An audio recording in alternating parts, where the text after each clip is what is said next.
Howdy everyone, here are some tips and tricks for the operations management simulation. So before we begin, I just want to let everyone know that there are many different ways to approach this simulation. For the sake of this video, I will be focusing on the make to order method. And as for grading criteria, it'll all depend on your professor. At least for my assignment, we didn't have to worry too much about percent of customer satisfaction, so I wasn't too worried about the material quality. So I'd like to first mention that this is not a step-by-step tutorial, so you will have to go and practice first and familiarize yourself with all the components of the simulation. One thing that I do suggest doing is making yourself a spreadsheet. It'll really cut back some time and it'll save a little bit of headache. Here's an example of what I use to get my score. So the first tip is not to be disoriented and not to panic. You will be in the red for roughly the first 20 to 30 turns.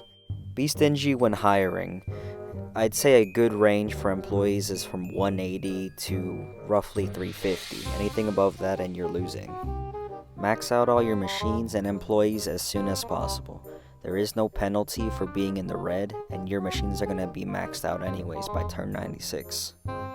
Take contracts above 6 weeks, preferably 9 weeks.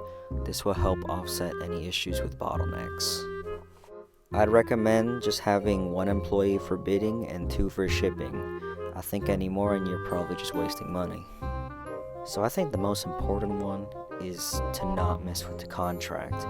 If you do, you'll have a chance that the contract won't be accepted, and then it'll mess up your whole supply chain. And if you see nothing, then just end the turn and wait for a better contract to come up. As you approach the last few turns, make sure that all of your shipments arrive at the last turn, otherwise you will not receive the payment. And lastly, make sure to sell all of your machines at the last turn. It should bring your net worth up by a couple thousand. And that is all, folks. I hope you found something here useful.